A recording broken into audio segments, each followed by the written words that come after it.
kita mau niat naik haji nih, azam kita. Sampai di rumah kita akan berserah diri sama Allah. Ya Allah, biaya haji itu 35 juta. Saya cuman bayar 1 juta ini. Berilah kekuatan ya Allah supaya bisa tercapai 35 juta. Kita ada apa-apa masuk situ. Ada apa-apa duit masuk situ. Mau beli pulsa, sayang, bagus untuk naik haji. Dia berazam karena ada Allah di situ, ikut Allah di situ.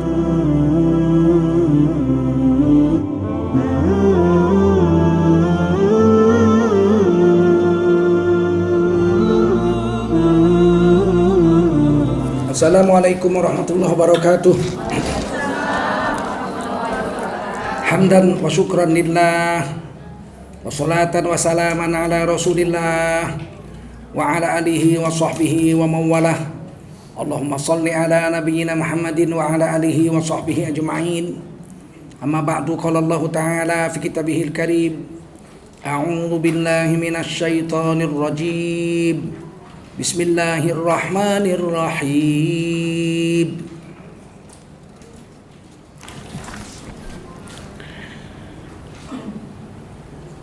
Falamma ra'a qamisahu qudda min dubur qala innahu min kaidikunna inna kaidakunna 'azim. Yusuf a'rid an hadha wastaghfiri li dhanbik innaki kunti minal khati'in. Sadaqallahul azim. Jamaah al-hakim yang dimuliakan Allah SWT, wajiblah kita bersyukur pada Allah SWT. Salawat dan salam kita sampaikan untuk baginda Rasulullah SAW. Kita lanjutkan kisah Nabi Yusuf ini.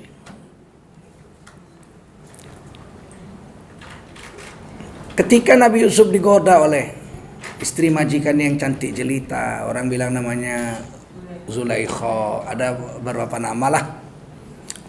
Kemudian Nabi Yusuf mengatakan nafsu mau. Nafsu mau, nafsunya disebut nafsul ammarah bisu, mau. Tapi burhan, cahaya yang diletakkan Allah di hati Nabi Yusuf menolak. Kita semua punya burhan itu, orang beriman. Burhan bukan buruhan tuh, bukan. Burhan itu setiap kita orang beriman ada. Burhan itu kalau secara sederhana saya ingin katakan bisa membedakan yang mana yang hak, yang mana yang batil. Itu burhan. Tapi banyak orang karena nafsu atau karena yang paling bahaya ambisi, kata Nabi. Kalau di dalam hati kita ada ambisi, maka burhan itu padam. Kita tahu batil tetap kita bela juga.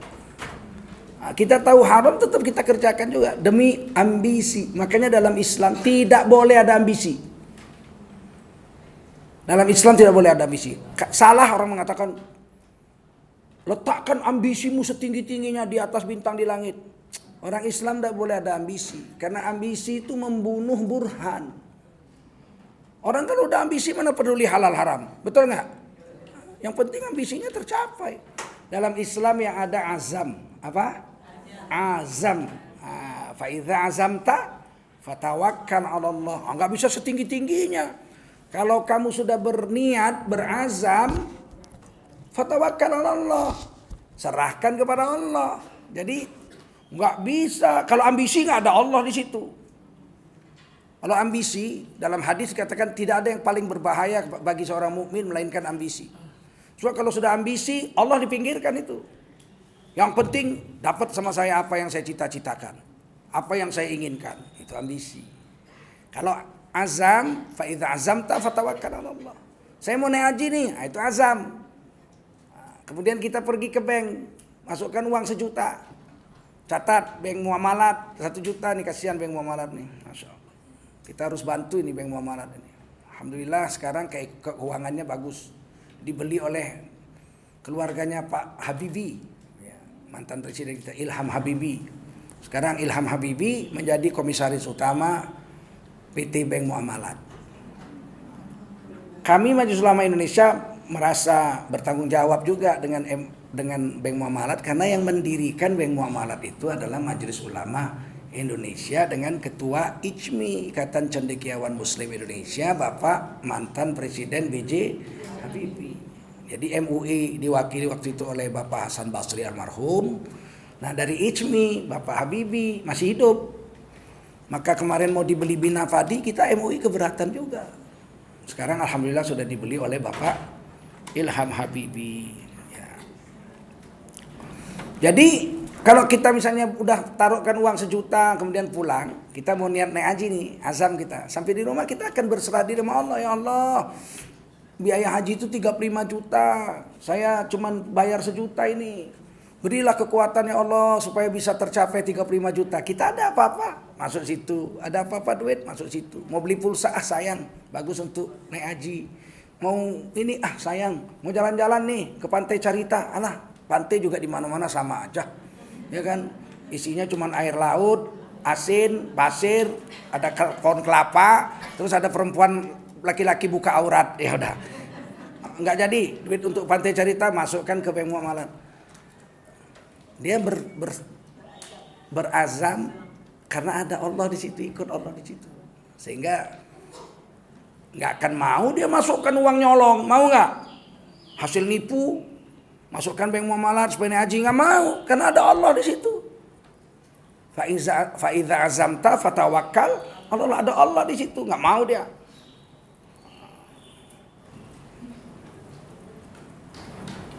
Hasil penipuan, hasil korupsi, hasil main judi dia, taruhan bola dapat pula dia menang 5 juta. Wah, alhamdulillah, besok paginya 5 juta uang taruhan bola masukkan Bank Muamalat untuk nambahi hajinya. Mau nggak? Itu azam. Karena azam itu ada Allah di situ, fatawakkal. Kalau ambisi mana ada cerita, pokoknya itu. Cinta ditolak, dukun bertindak. Oleh karena itu Nabi Yusuf ini menang burhannya daripada nafsunya. Nabi Yusuf lari. Cerita bulan lalu sampai situ, ditarik robek jubahnya sebelah belakang. Pintu udah dikunci, jendela udah dikunci. Berdua di kamar itu perempuan. Hati Nabi Yusuf mengatakan, saya ini dulu dibuang oleh saudara-saudara saya. Diketemukan oleh kabilah dagang. Terus saya diambil sebagai budak. Di dalam sumur diambil. Kemudian dijual di Mesir. Sebagai budak. Budak itu nggak merdeka. Budak itu barang, bisa dijual beli kayak mobil. Akhirnya dibeli oleh Kitfir. Raja Mesir, Kitfir. Dia bilang sama istrinya, mudah-mudahan kan kita nggak punya anak. Mudah-mudahan ini laki-laki bertuah, kita pelihara. Atau suatu hari kita angkat jadi anak. Kita punya anak. Dan kemudian karena Nabi Yusuf baik, diangkat jadi anak. Hidup senang di istana kok. Baju bagus, hidup senang lah di istana. Kalau budak mana pakai jubah? Ada budak zaman itu pakai jubah? Nggak ada, karena baju dulu ditenun tangan. Baju ditenun tangan itu sekarang paling murah harganya 3 juta, betul? Lebih mungkin, kain songket itu, kalau kami Melayu ada namanya kain songket. Kain yang ditenun tangan itu yang ada emas-emasnya itu. Itu kalau nggak salah sekarang harganya 10 sampai 15 juta. Nabi Yusuf itu pakai jubah.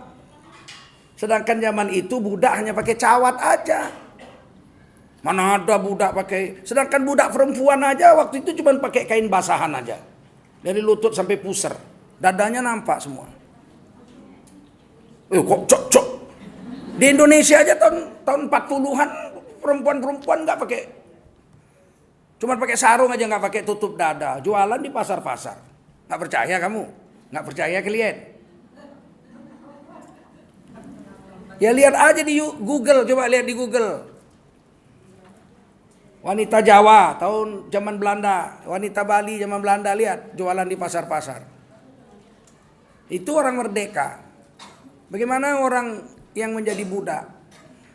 Di Sarawak itu tahun 50-an orang jualan di pasar begitu, itu nggak pakai tutup dada, perempuan-perempuan pakai sarung doang aja gitu. Nggak masuk angin, tiap hari udah begitu. Yang gadis pun sama aja. Hah? Dilihatin pun dia nggak ada masalah, orang memang dari dulu dia udah begitu. Ibu pakai jilbab, dilihat orang rambutnya, ibu nggak mau. Tapi kalau tiap hari ibu nggak pakai jilbab, dilihat rambutnya keberatan nggak? Nah, sama aja dengan mereka. Mereka nggak pernah pakai baju, dilihatin ya biasa aja. Zaman itu, bayangkan zaman Nabi Yusuf, 5.000 tahun lebih yang lalu. Makanya di sini dilihat Nabi Yusuf itu bukan budak, meskipun awalnya sempat jadi budak. Kenapa? Mana buktinya Nabi Yusuf udah nggak jadi budak waktu digoda untuk berzina dengan Zulaikha? Dia pakai jubah. Nah, pakai jubah itu udah pastilah orang kaya zaman itu. Kalau kira-kira sekarang kain ini ditenun tangan, belum tentu seluruh Indonesia bisa beli. Betul? Ini kan karena dibuat pabrik murah. Tenun tangan, siapnya aja 3 bulan. Berapa harganya? Tidak semua orang Indonesia bisa beli.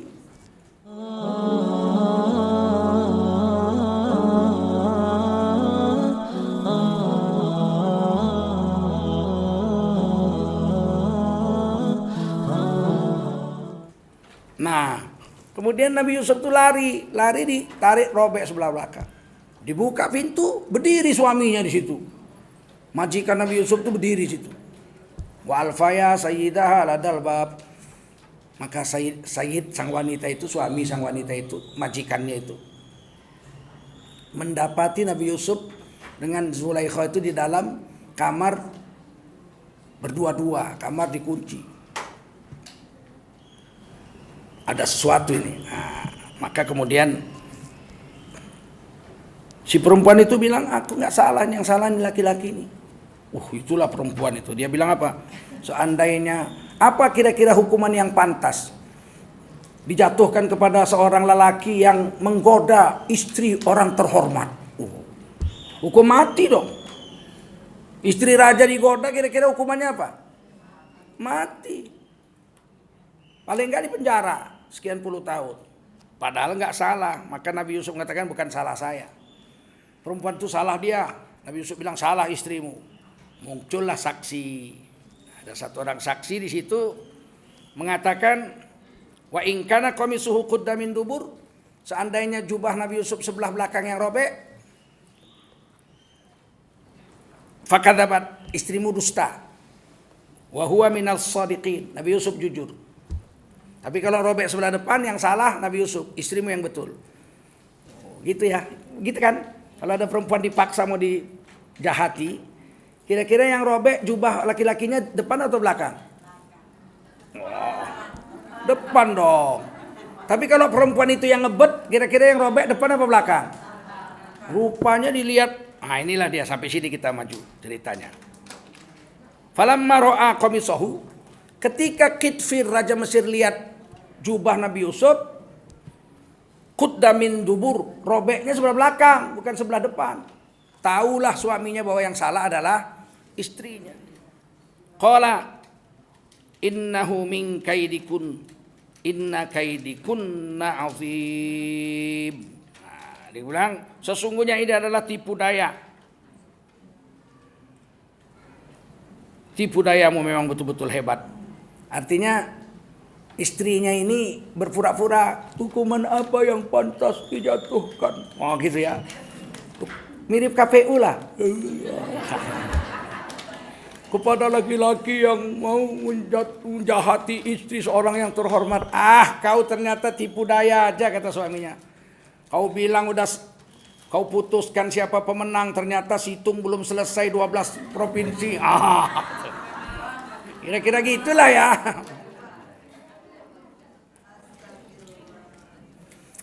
Semua permohonan ditolak, nggak ada yang terbukti satupun. Ternyata banyak yang dihukum gara-gara menipu suara, nyoblos massal, dihukum, jatuhin penjara, ya kan?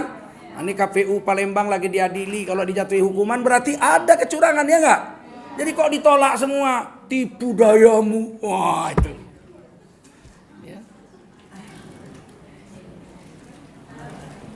Dan tipu dayanya itu besar. Di sini dibilang inna kaidikunna azim, tipu dayamu wahai istriku, kata Kitfir kepada Zulaikha, tipu dayamu ini wahai istriku, besar sekali tipu dayamu. licik banget, gitulah bahasanya kita. Pakai nangis, pakai nangis. Kalau orang Melayu bilang air mata buaya. Buaya memang bisa nangis loh.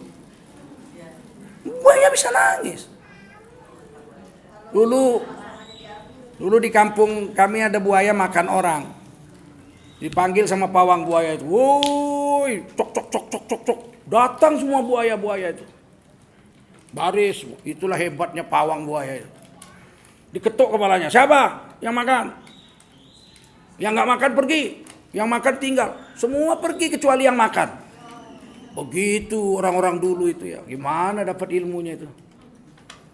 Kata orang kampung, ini yang makan ya. Angkat, diangkat tuh buaya. Diam aja nggak ngelawan. Nangis, air matanya bercucuran. Dibelah perutnya, dapat orang yang dimakan sama dia. Di dalam perutnya itu. Sekarang ada lagi nggak ya orang ilmu kayak gitu ya? Nggak ada sekarang. Sekarang manggilnya pakai HP sih. Di Afrika masih ada. Orang kalau masanya berburu ikan, itu syekhnya datang bawa gendang sama murid-muridnya, selawatan. Allah, la ilaha illallah, dung dung dung dung dung dung. Nanti datang ikan dari laut itu, ribuan ekor itu datang naik ke pantai. Tinggal diambili sama rakyat yang gede-gede, yang kecil-kecil biarin. Habis itu udah selesai pulang. Jadi nangkep ikan pakai zikir. Waduh, masih ada. Masih ada sekarang. Kalau kawan saya ada namanya Pak Gatot. Keluar jemaah tablik 3 hari ke Pulau Seribu. Sampai Pulau Seribu, dermaganya itu kan dekat dengan air ya. Air. Dia lihat ikan banyak. Dicelupin tangannya ke, ya Allah banyaknya ikan. Dicelup gini. Dia entah sadar entah enggak tahu. Cocok, ayo ikan-ikan pada datang sini. Berdatangan tuh ikan. Kakap gede-gede. Dipegang-pegang itu sama dia. Cakep kamu. Cakep. Nggak diambil pula itu. Udah, pergi. Masih hidup orangnya. Bayangin. Zaman sekarang. Kalau kira-kira ibu bisa manggil ikan itu, ibu ambil nggak itu? Semua diambil sama anak-anaknya. Makanya nggak mau ikan datang sama ibu. Yusuf. Kata Khidfir, wahai Yusuf, a'rid an hadza. Udahlah, lupakan sajalah kejadian ini. Karena malu. Orang besar itu kalau ada salahnya gengsi. Malu dia. Jadi biasanya kalau anak orang besar melakukan salah, itu pasti kong kali kong lobi. Karena malu. Kemarin aja jaksa agung marah dia. Beberapa orang jaksa ditangkap KPK ya kan? Apa dia marah? Kenapa nangkep gak kompromi sama kami? Kalau kompromi ya gak ketangkep, waduh. Kok ucapan kok jadi sebodoh itu hari ini? Kalau saya mau nangkap anak bapak, saya bilang, Pak, anak bapak ini lagi kami incer, Pak. Nah, jadi saya lapor dulu sama bapak ya. Kira-kira anaknya itu kabur apa enggak? Menghilangkan barang bukti dong, bener nggak? Ini ngomongan orang pinter loh, jaksa agung. Abal-abal juga. Tapi nggak heran, Quran sudah bilang, Yusuf, a'rid an hadza. Hei Nabi Yusuf, lupakan masalah ini. Wastaghfiri li dzambiki. Kau istriku, minta ampun sama Allah. Kau sudah melakukan dosa. Apa dosanya? Belum ada, dia belum berzina kok. Baru mau. Dosanya adalah memfitnah Nabi Yusuf. Dia bilang, apa yang layak dijatuhkan hukuman sama orang yang menggoda istri orang terhormat. Itu udah salah itu. Karena kalau sempat gak ada saksi. Dan Nabi Yusuf tuh gak robek jubahnya. Ini Nabi Yusuf dibunuh. Betul gak? Jadi memang fitnah lebih besar daripada pembunuhan. Itu sudah dosa besar. Al-fitnah tuh asyaddu minal qatl. Lebih bahaya. Ini untung ada saksi nih. Kalau nggak ada saksi, gimana?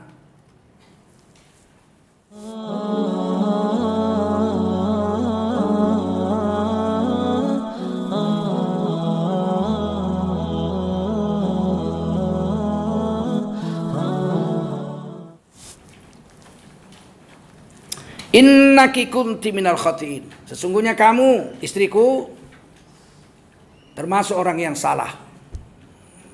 Suruh minta ampun sama Allah. Lain kali jangan mitnah-mitnah. Begitu. Wa qala niswatun fil Madinah. Perempuan-perempuan satu kota itu ngoceh. Wah, dari dulu rupanya memang begitu perempuan. Gosip.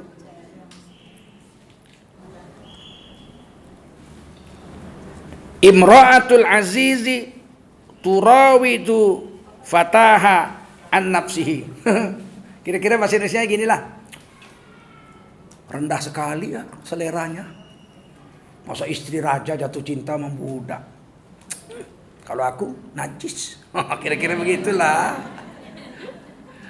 Pokoknya perempuan-perempuan itu yang diremehkan itu istrinya Kitfir. Zulaikha itu masakan biasa, kalau selingkuh mah biasa. Tapi kalau selingkuh mah budak, ini selera jongos, kan kira-kira gitu. Itu dihina-hina begitu. Jadi dari dulu sampai sekarang memang perempuan begitu. Itu di sana. Kalau di Menteng insya Allah sama saja lah.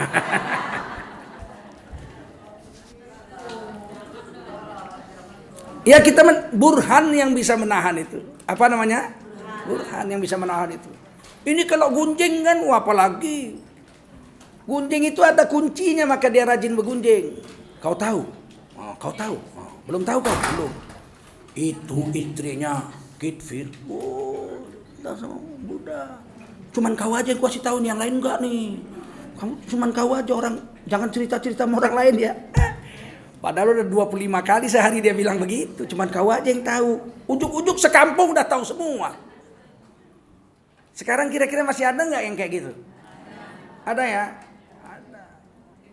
Kuncinya gunjing ini, ada kuncinya. Istri saya bilang kan kalau mau bergunjing, kalau supaya kita jangan bergunjing ada kuncinya. Apa begitunya? Ayo gunjing yuk, gunjing yuk. Biar pahala kita habis semua. Nggak jadi tuh gunjing itu.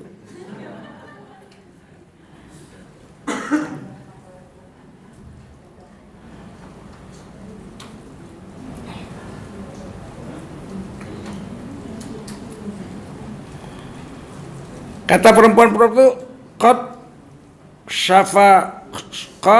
syaghafaha hubba. Ini Zulaikha sudah mabuk cinta. Jadi ada rupanya dari dulu ada mabuk cinta. Syaghafaha hubba.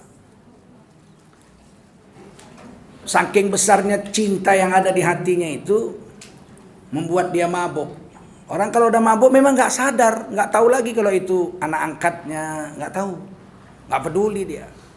Itu kalau tadi ambisi menghalalkan segala cara, kalau mabuk membuat orang tidak sadar akan yang dia buat. Kalau mabuk whisky, mabuk tua, nggak sadar, ya memang akalnya hilang. Tapi kalau mabuk cinta sebetulnya kan akalnya nggak boleh hilang, betul? Tapi ternyata orang mabuk cinta memang nggak bisa dikasih nasihat. Ada 3 yang nggak bisa dinasehati.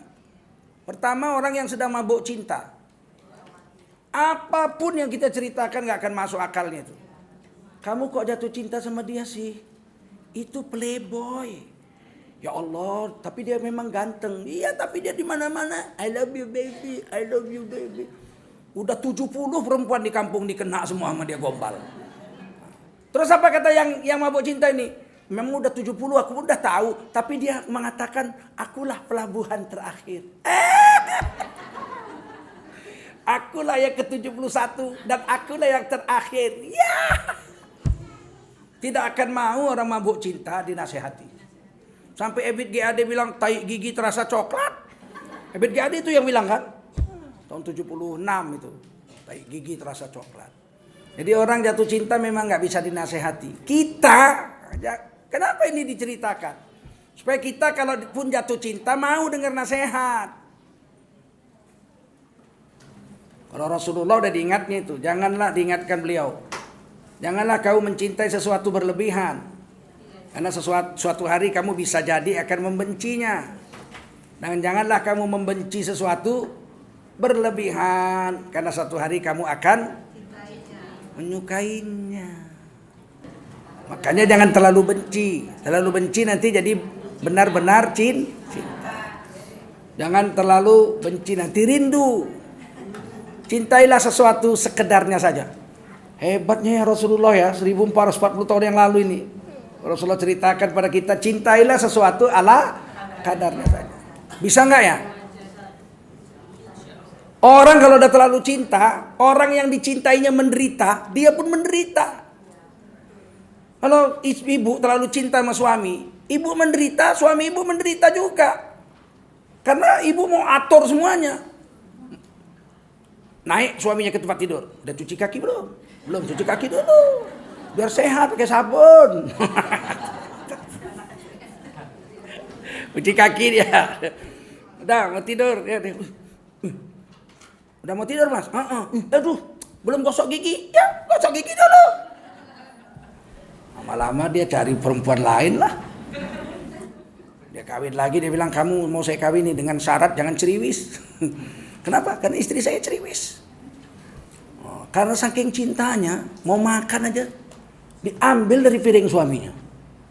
Suaminya makan beef stick, kolesterol tinggi nggak boleh, harus ikan. Di depan orang banyak lagi.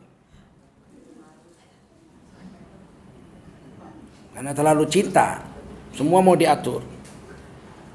Ala kadarnya saja. Ya, ada satu istri kalau melarang suaminya makan, bilang bang, kalau sesuatu yang membawa mudarat, hukumnya halal apa haram ya? Kata suaminya haram. Ini kan kolesterol tinggi. Kok dimakan? Abang kan kolesterolnya udah 300. Halal apa haram ya? Kata suaminya haram. Gak jadi.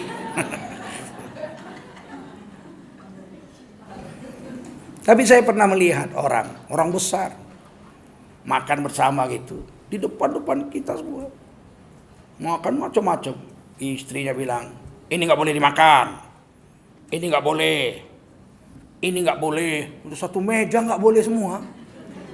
Yang boleh cuma 2, ikan apa ayam. Terus bilang, bapak mau makan ikan apa ayam? Terus suaminya bilang, ayam.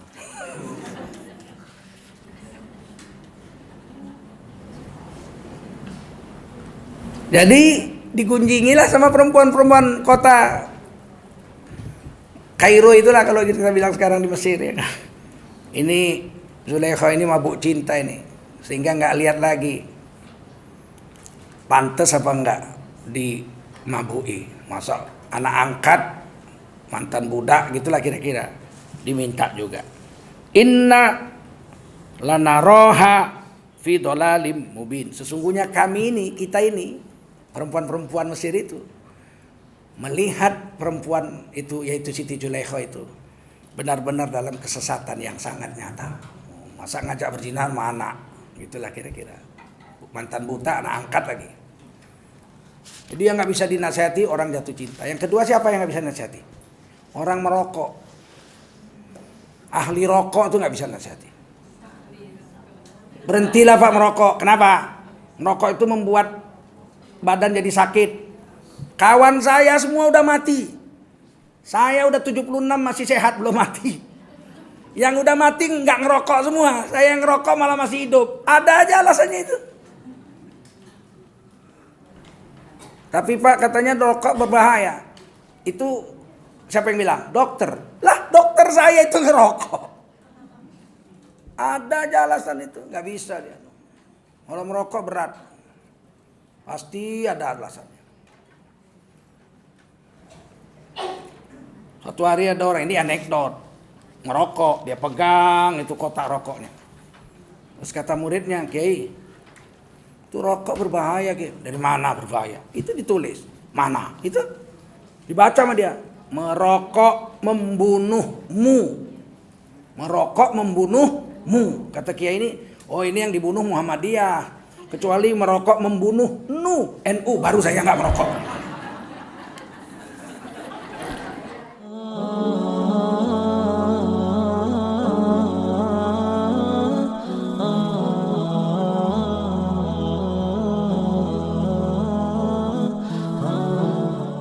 Falamma sami'at bimakrihin,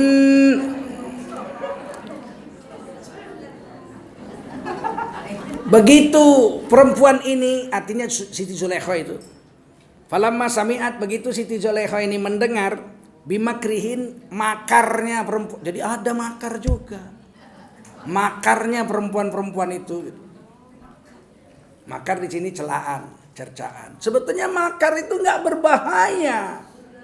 Cuman di Indonesia aja ini 4,5 tahun ini makar itu berbahaya.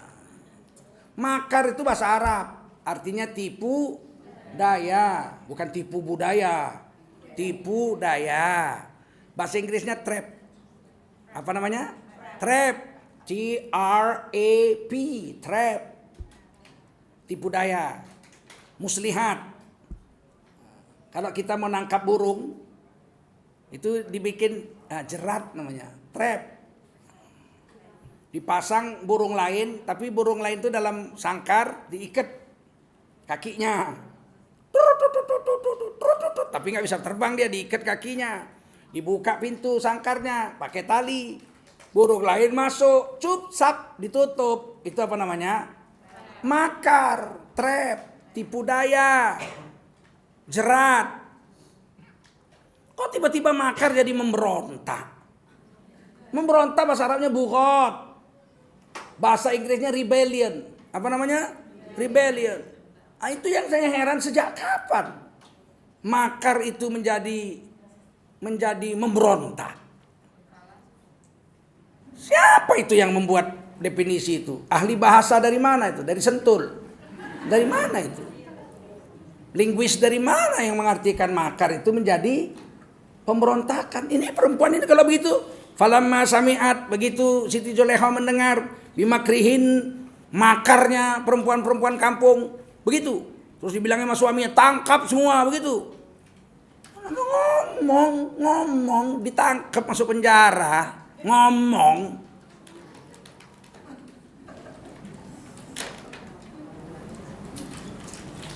Giliran korupsi 3 tahun, ngomong 6 tahun. Berarti kan makar ngomong itu lebih berbahaya dari korupsi. Tapi nggak masuk kalau dinasehatkan ke cebong, nggak masuk. Jadi gunjing itu juga disebut makar, cercaan mereka. Arsalat ilaihin, maka dikirimlah surat kepada perempuan-perempuan itu. Jadi diundang, surat undangan ya. Risalah. Bahasa Arabnya apa? Arsalat ilaihin, dikirimlah surat undangan kepada perempuan-perempuan yang nyinyir itu. Gitu ya. Lahunna muttaka'an. Setiap perempuan-perempuan yang diundang disediakan kursi-kursi. Berjajar nih, ada meja gini, ada kursi panjang gitu.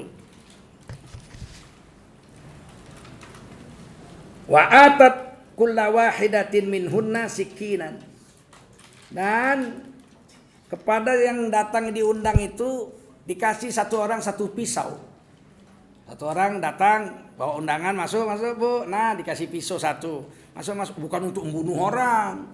Dikasih pisau yang tajam udah. Dikasih semua satu orang satu pisau.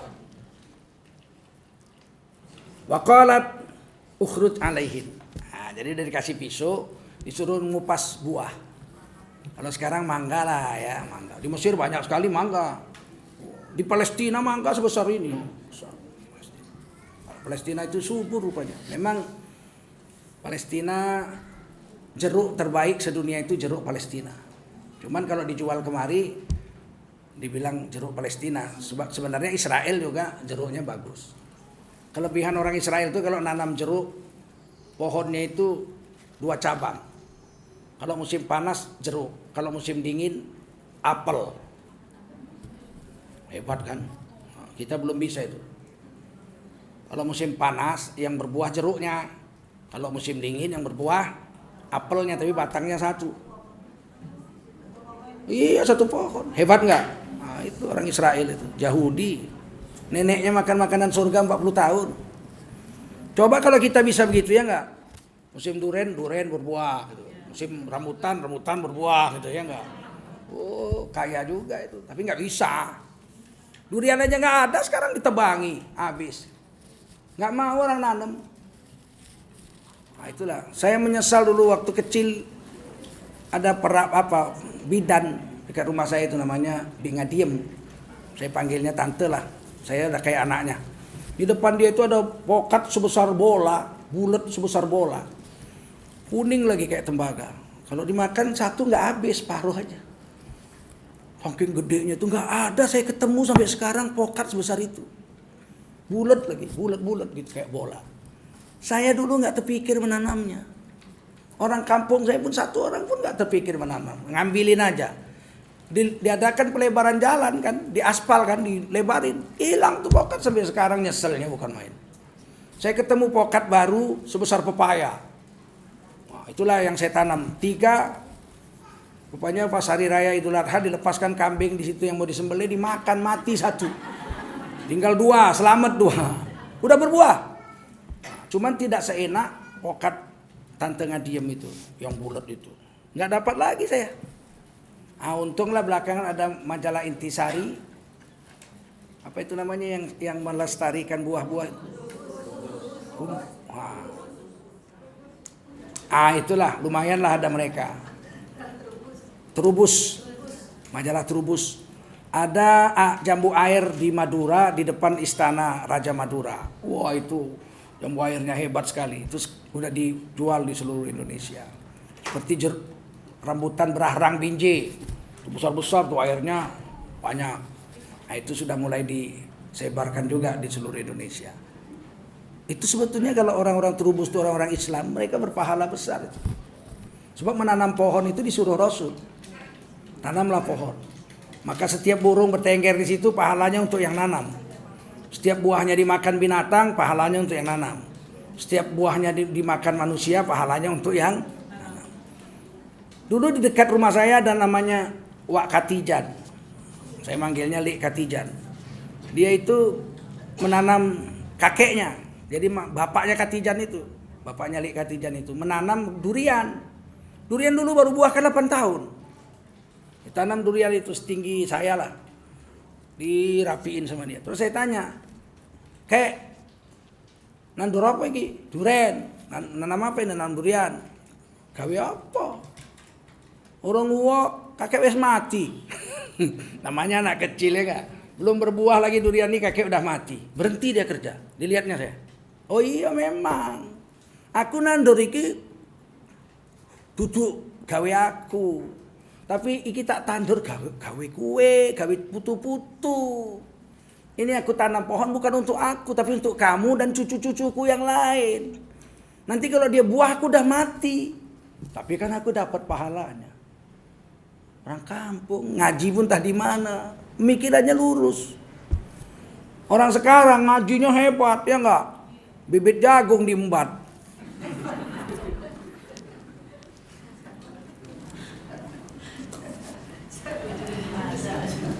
Begitu dikupas itu mangga, kan ada air-airnya lah kalau mangga, asam lah udah jelas itu.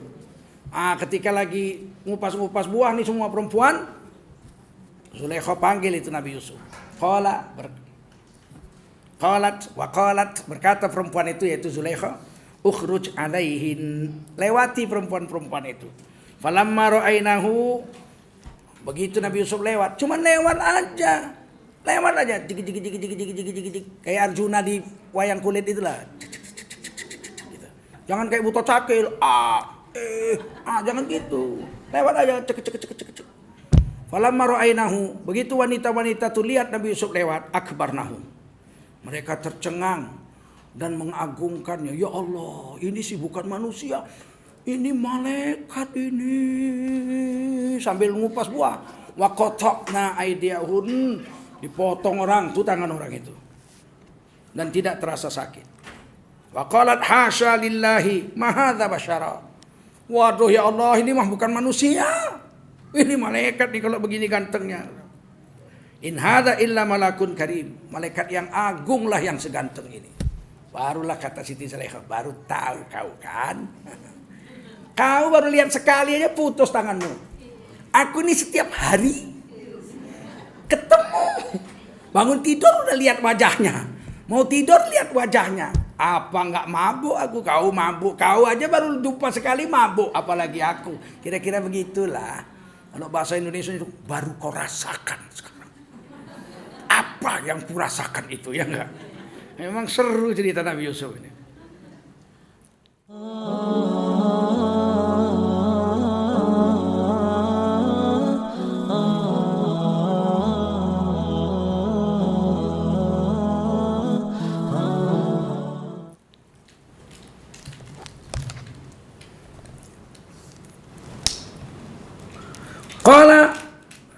Qalat berkata perempuan itu Siti Zulaikha, fadzalikunnalladzi lumtunnani fihi.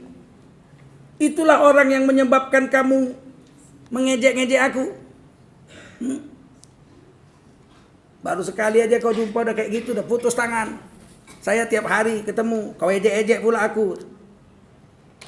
Kau ejek-ejek karena aku tertarik kepadanya. Walaqad rawadatuhu an nafsihi fastaqsam. Katanya kamu bilang kamu hina-hina saya, kamu caci-caci saya, jatuh cinta sama laki-laki ini. Dan sungguh aku telah menggoda untuk menundukkan dirinya supaya memang mau dia sama aku. Tapi dia menolak tawaranku itu. Fa'tasom. Siti Zulaikha ini bukan cuma ngajak yuk kita zina yuk, bukan gitu. Ditutup kamar, ditutup pintu jendela, tentu dia sudah berpakaian yang luar biasa, betul nggak? Udah kayak gitu. Makanya hebatlah Nabi Yusuf ini, karena yang menggoda pun istri majikannya itu istri raja. Kira-kira ada istri raja hidungnya pesek? Ada. Istri raja merongos itu ada nggak? Terus saya tanya, kira-kira Siti Zulaikha ini cantik nggak? Tercantik semesir. Tercantik semesir, bukan sekedar cantik. Dulu waktu kecil-kecil, ibu saya kalau baca koran ada cerita tentang Filipina, Imelda Marcos. Imelda Marcos tuh sopan bajunya dia, tetap bajunya long dress. Nggak ada saya ingat Imelda Marcos pakai rok pendek nampak lututnya nggak. Padahal dia Katolik, Kristen dia. Imelda Marcos tuh rambutnya selalu diikat gitu, belakang, dan bajunya itu long dress. Ibu saya bilang, inilah wanita tercantik se-Filipina. Saya selalu ingat, dengar itu. Saya masih kecil-kecil, masih SD, saya bilang, siapa perempuan tercantik se-Filipina? Umi, ini Imelda Marcos. Memang cantik sekali. Kalau yang tercantik se-Arab, istrinya Raja Hussein, Ratu Soraya, ibu daripada Raja Abdullah. Orang Inggris, rambut merah mata biru. Oh, cantik, itu istri raja. Ada istri raja yang jelek? Kalau di Thailand Ratu Sarikit. Itu yang tercantik se-Thailand, Ratu Sarikit. Entahlah kalau raja di sini, ya tahulah. Kalau saya nggak penting cantik, yang penting dia urus saya. Jelek pun nggak apa-apa, yang penting dia urus. Dia nggak cantik kalau dia nggak ngurus. Cantik tapi kita mau makan ambil sendiri, mau minum ambil sendiri, mau pergi kerja baju mana ambil di lemari.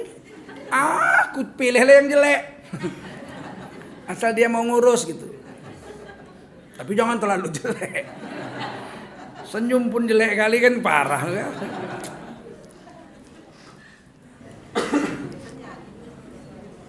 Bapak-bapak, ibu-ibu nggak usah minder kalau jelek. Kami laki-laki nggak lihat cantik loh. Kami lihat servis. Laki-laki itu kayak anak-anak sebenarnya. Kalau ibu baik-baik aja, udah. Lagi tidur-tidur di tempat tidur dia, tiba-tiba ibu duduk membaca buku di tempat tidur, diletakkannya kepalanya ke paha. Itu sifat laki-laki, elus-elus terus. Nyanyi-nyanyiin pelan. Aku masih seperti yang dulu. Oh, bangga laki-laki itu. Jangan ditolak, berat. Berat.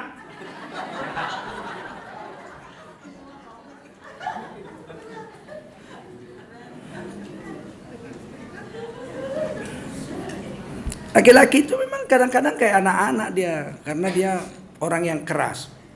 Kami di luar ini keras kehidupan.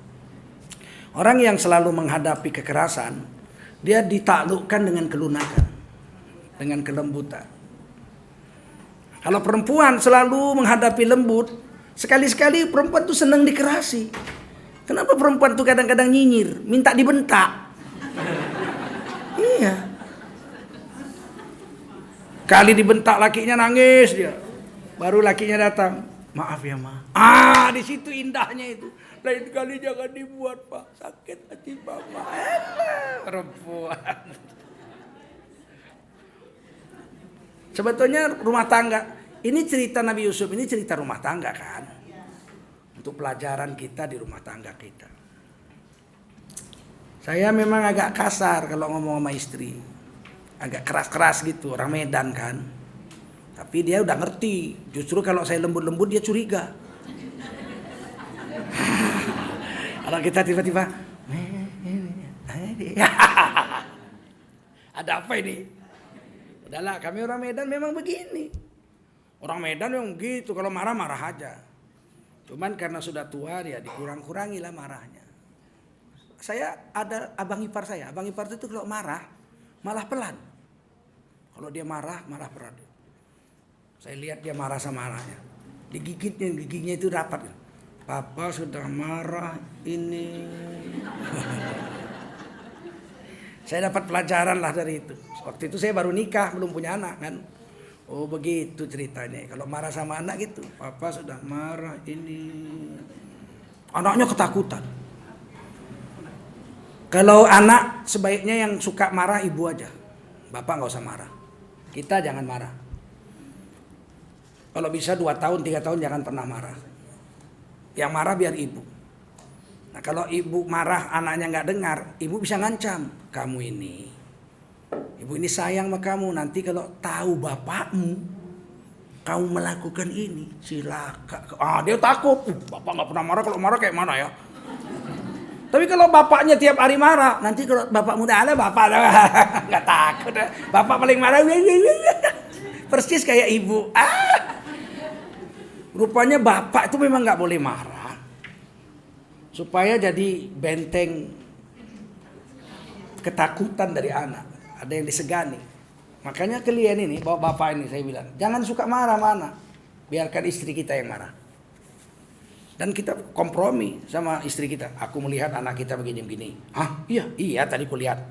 Aku nggak mau marah. Kamu yang marah. Istri kita yang marah. Kalau kita yang marah, kita sudah kehilangan wibawa. Kayak singa jantan. Singa jantan itu nggak ada wibawanya. Karena dia di rumah aja. Yang cari makan kan singa betina. Yang berburu, ngejar babi, hutan, sampai luka-luka. Kan kadang mati juga itu. Singa betina itu ditanduk banteng. Sementara bapaknya kalau bapaknya cari makan, siapa yang nggak takut kan? Besar. Saya lihat itu sirkus. Di Medan dulu ada sirkus. Kalau udah ada sirkus banyak kucing hilang. Banyak kucing hilang. Rupanya kalau ada sirkus nanti ada orang bawa becak barang gitu, bawa peti. Nangkepin kucing-kucing, dimasukin, dijual sama sirkus untuk makanan singa sama harimau. Makanya hati-hati nih, Bu Lucy suka sekali kucing saya lihat itu. Awas dicuri sama sirkus. Jadi ternyata kandang singa itu kan besi tuh. Dilepaskan kucing ke dalam itu. Kucing tuh manjat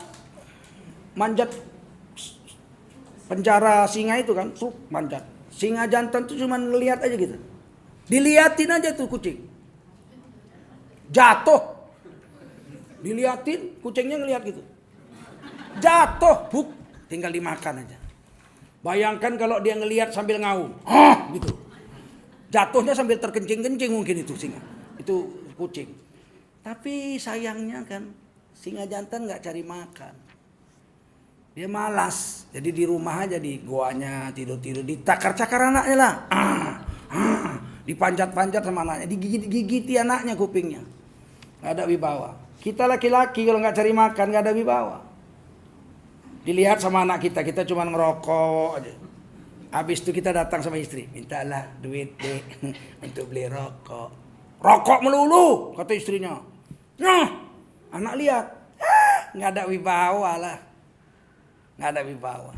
Makanya kita laki-laki harus cari nafkah.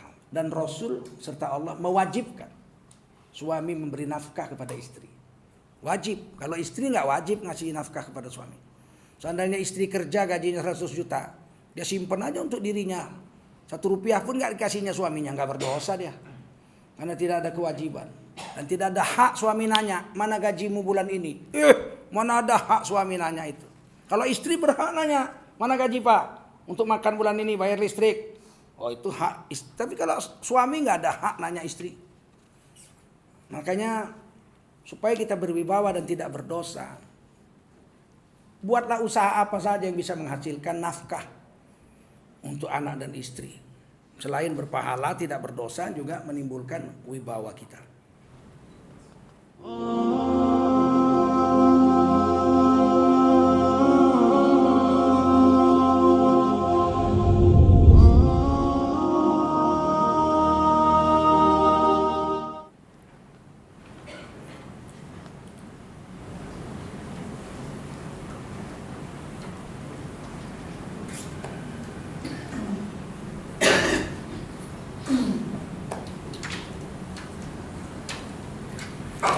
Kemudian kata perempuan ini, itulah laki-laki yang membuat aku kesengsem.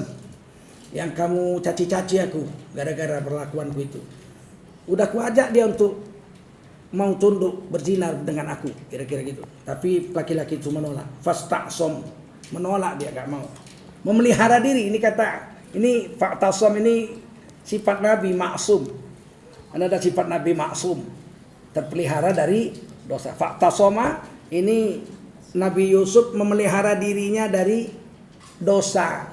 Menolak perempuan itu karena memelihara diri dari dosa. Orang yang melakukan iktisam disebut orang yang maksum. Tinggi bahasa Quran, Masya Allah. Wala in lam yaf'al ma'amuruhu. Seandainya nanti ini laki-laki ini si Nabi Yusuf ini nggak mau, tetap ngotot nggak mau untuk memenuhi hasratku yang kuperintahkan kepadanya untuk berzina dengan aku, layus jananna, pasti ini Nabi Yusuf akan dipenjara. Walayakunam minasaghirin, dan akan dijadikan, pasti Nabi Yusuf akan menjadi orang yang hina. Karena jadi narapidana. Jadi inilah ya, dari dulu udah terjadi itu. Udah jelas bukti mengatakan yang jahat itu perempuan itu. Betul? Nabi Yusuf tidak salah. Betul? Suaminya pun tahu. Betul nggak? Tapi itulah, kata perempuan ini pokoknya itulah ambisi itu. Apa namanya? Nggak dapat kau sama aku, siapapun nggak boleh dapat sama kamu. Apa itu istilahnya itu? Kalau yang tadi nggak, cinta ditolak, dukun bertindak. Kalau ini enggak, kalau tidak dapat olehku, maka siapapun tak boleh dapat sama apa, dia tidak boleh didapati orang lain. Jadi kira-kira lebih baik dibunuh aja lah ini laki-laki. Apabila dia enggak dapat sama aku, tidak boleh ada satu orang pun yang boleh memilikinya. Wah, itu kejam sekali itu ya. Jika tidak menjadi milikku, maka tiada satu orang pun di dunia ini yang boleh memilikinya. Jahat nggak itu? Itulah ambisi itu. Itulah ambisi, bukan cinta itu. Itu ambisi. Kalau cinta kan, biarlah kau tidak menjadi milikku. Yang penting engkau berbahagia. Walaupun kau harus berbahagia di atas penderitaanku, aku rela memikul. Ya, itu cinta tuh. Itu cinta itu. Tapi bodoh itu yang itu. Itu cinta. Tapi kalau Jika aku tidak mendapatkannya, maka tiada satu orang pun yang boleh mendapatkannya. Itu apa namanya itu? Ambisi. Ini perempuan cinta nggak sama Nabi Yusuf? Enggak, dia serakah. Makanya orang serakah itu pasti orang yang berambisi besar. Ambisi besar menyebabkan orang menjadi serakah. Saya bela Anda, ikhlas. Begitu menang, saya dapat kursi berapa? Kursi menteri. 10. Ya Allah. Udah jelas nampak bedanya antara ambisi dengan cinta itu, nampak? Azam dengan ambisi, nampak? Kalau kita membela orang, ikhlas karena Allah. Karena bayaran Allah jauh lebih besar. Percayalah. Bayaran Allah pasti lebih besar. Tapi kalau kita sudah dibayar sama manusia, di akhirat nggak ada apa-apa lagi. Wa malahu fil akhirati min khalaq. Di akhirat dia tidak dapat apa-apa lagi. Oh, ini memang transaksional. Akhirat lain, Bung, jangan bawa-bawa agama, Bung. Ya udah jelas memang mereka begitu.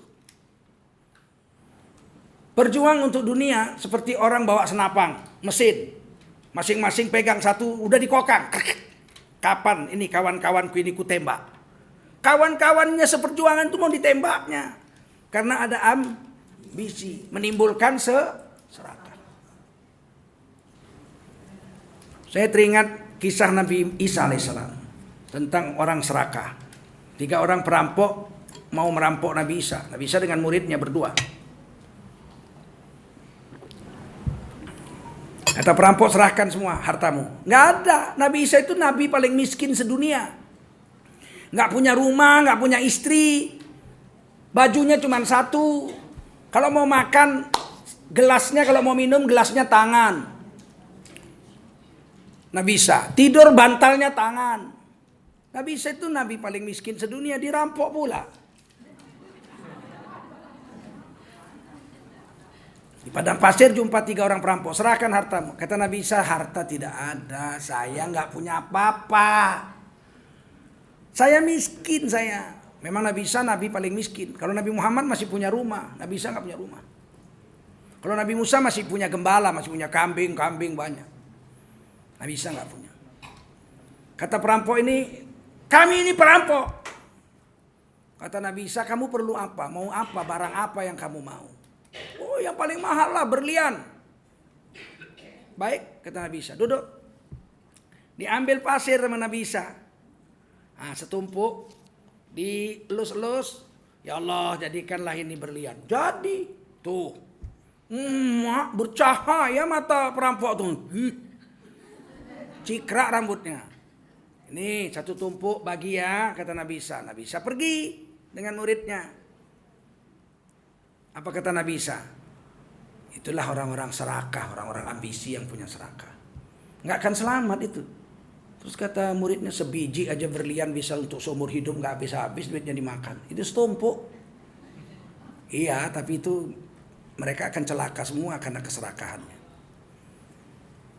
Udah, yang 3 ini dibagilah, ini berlian 3 tumpuk. 1 tumpuk kau, 1 tumpuk ini, 1 tumpuk saya, kan gitu. Udah, tiba-tiba lapar nih. Siapa yang pergi ke kota beli makanan? Oh, saya. Ya, kamu pergi beli makanan. Ini duit, pergi beli makanan 3 bungkus ya. Ya, pergi yang 1, yang 2 tinggal, yang 2 kompromi. Ini kalau dia datang nanti kita panah aja. Mati dia, kita bacok. Biar apa, itu kan kawan kita. Bagian berlian jadinya dia punya, jadi kita bagi. Jadi nggak bagi 3, jadi bagi 2. Oh, oke, dibagi 2. Langsung, separuh kau, separuh aku. Gitu dia datang, kita ambil makanan, kau tikam dari belakang, dimatiin dia atau kita panah dia mati. Oke, setuju. Pokoknya harus dibunuh karena berlian sudah dibagi 2. Si pembeli makanan mikir, berlian sebanyak itu kok bagi 3. Dia makan kenyang-kenyang, dia beli 2 bungkus, dia taruh racun. Kamu makan itu mampus kamu semua, itu berlian untuk saya sendirian. Begitu dia sampai bawa makanan, dipanah dia mati. Wah, mati lu, udah. Pagi nih, ayo makanan. Ya, makan mati 3-3. Nabi Isa balik lagi. Tuh mati. Tiga-tiga mati. Ah, paham? Ini jangan yang rebutan menteri mati aja ini.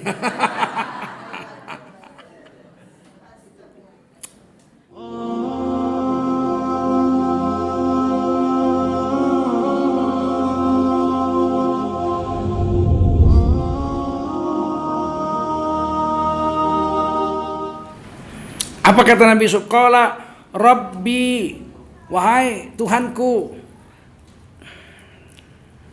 as-sijnu ahabbu ilayya, penjara lebih kusukai. Aku lebih baik masuk penjara, aku lebih senang masuk penjara.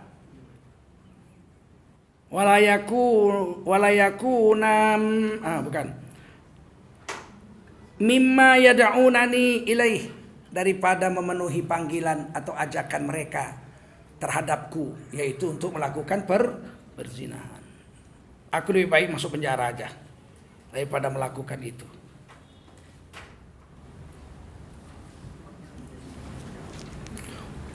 Illa tasrif anni kaidahun asbu ilaihin wa akum minal jahilin.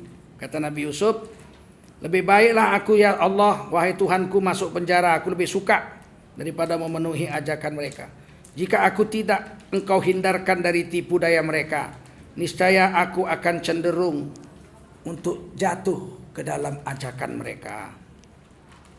Dan tentulah aku termasuk orang yang bodoh.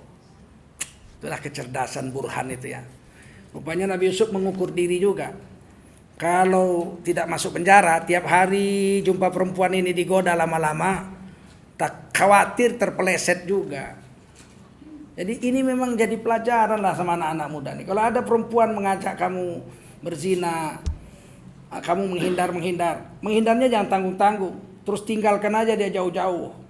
Karena kalau masih jumpa, kan sering orang akhirnya salah. Ada perempuan nggak begitu suka dia, tapi menggoda aja. Laki-laki ini ganteng, kaya pula, digoda ya lama-lama iseng-iseng, cap, hamil tuh perempuan, ditangkap nih laki-laki suruh kawin. Ya menderita semuanya. Dia kawin pun dia menderita, sekian bulan dia main-main sama perempuan lain, istrinya yang dinikah ini memang tidak disayanginya. Rusak semua gara-gara tipu daya begini. Maka memang harus menghindar jauh-jauh. Nabi Yusuf menghindarnya nggak tanggung-tanggung, masuk penjara. Padahal nggak salah. Jadi kalau orang yang nggak salah di penjara, itu sudah 5.000 tahun yang lalu. Bukan zaman Oma Irama aja. Oma Irama kan ada gitu. Yang salah, yang benar di penjara, yang salah tertawa. Gitu. Mungkin waktu itu Roma Irama baca ayat ini ya, terinspirasi ya. Fastajaba lahu, dikabulkan Allah lah doa Nabi Yusuf itu. Rabbuhu, oleh Tuhannya, yaitu Allah. Fasarafa anhu kaidahun, maka Nabi Yusuf dihindarkan dari perangkap tipu daya mereka, si perempuan itu. Innahu huwas samiul alim, sesungguhnya Allah Maha mendengar doa hambanya dan Maha mengetahui isi hati, lubuk hati hambanya.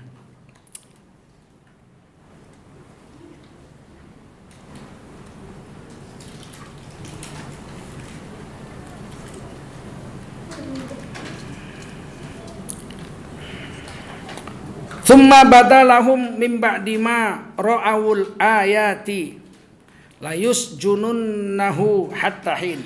Kemudian timbullah keinginan mereka untuk mengetahui Nabi Yusuf ini betul apa enggak ini, atau pura-pura aja ini nolak perempuan ini, atau memang betul-betul orang yang soleh ini.